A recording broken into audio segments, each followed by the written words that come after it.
Reincarnation has always been a mysterious idea whispered across villages and mountains for generations. Some people treat it as superstition, others as imagination.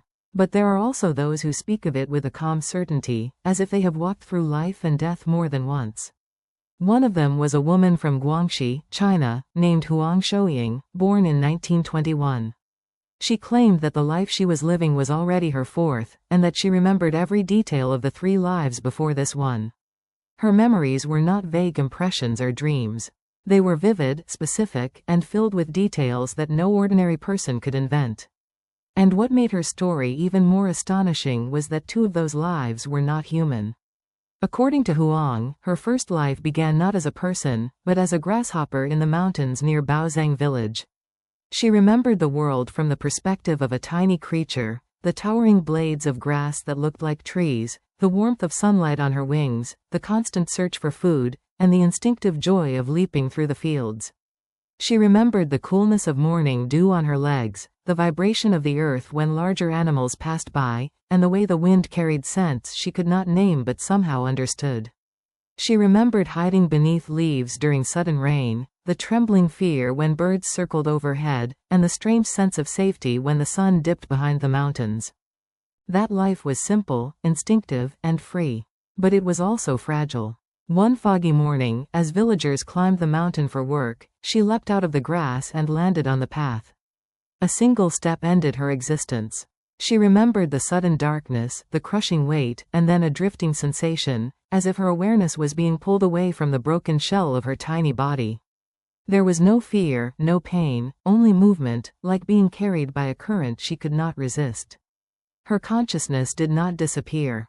It simply moved on. In her second life, she said she reincarnated in the same village, this time as a mother pig raised by a local family. This life left deep impressions on her. She remembered the smell of the pig pen, the warmth of the sun on her back, and the voices of the children who fed her. She remembered the taste of every type of wild vegetable they brought from the mountains, the bitterness of certain leaves, the sweetness of others, and the sharp, unpleasant smell of fish mint, which she always avoided. She remembered the sound of the wooden bucket scraping against the trough, the laughter of the children, and the gentle patting on her back when they were in a good mood. She remembered the seasons changing, the muddy ground in spring, the buzzing insects in summer, the cool wind of autumn, and the quiet stillness of winter nights. She remembered giving birth to piglets, the instinct to protect them, and the sorrow when some were taken away by the villagers. These were not human emotions, but they were emotions nonetheless, raw, simple, and powerful. Years later, in her human life, these memories surfaced in ways that startled the people around her. Her daughter-in-law once brought home a basket of wild greens.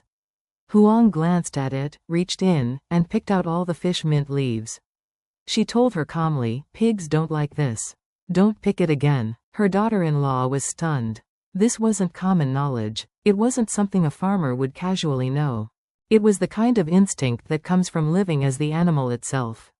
And Huang spoke of it not as a strange ability, but as a simple fact, something she had experienced, something she remembered. After 2 lives as non-human creatures, Huang said she finally reincarnated as a person, a little girl in Guangming village, not far from where she had lived before. Her childhood was peaceful. She remembered her mother's gentle voice, the smell of rice cooking in the kitchen, and the sound of rain hitting the roof during summer storms. She remembered playing with friends by the river, chasing dragonflies, and helping her parents with small chores. She remembered the festivals in the village, the lanterns, the drums, the smell of incense drifting through the air. Life was simple, but filled with warmth. But at the age of 11, tragedy struck. A sudden flood swept through the area. She and her friends went to the river to catch fish, not realizing how quickly the water was rising. The current pulled her under. She remembered the cold shock of the water, the desperate struggle to breathe, the blurred shapes of her friends on the riverbank, and the overwhelming force dragging her away. She remembered the sound of rushing water filling her ears, the burning in her lungs, and the fading light above her. Her short life ended in the river. Her final thoughts were of her parents, the sorrow of leaving them behind, the longing to return home. And then, once again, she felt herself being drawn into another life.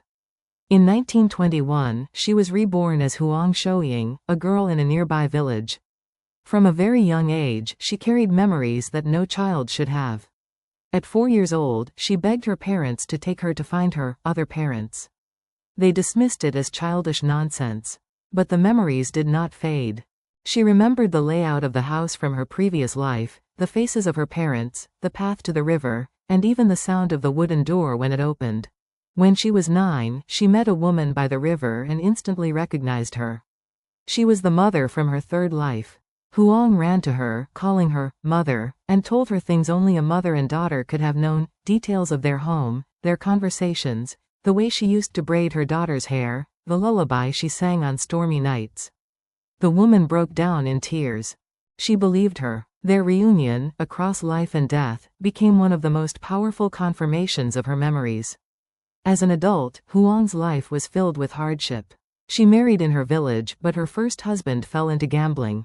With an 8-month-old child in her arms, Huang remarried and moved to Hunan.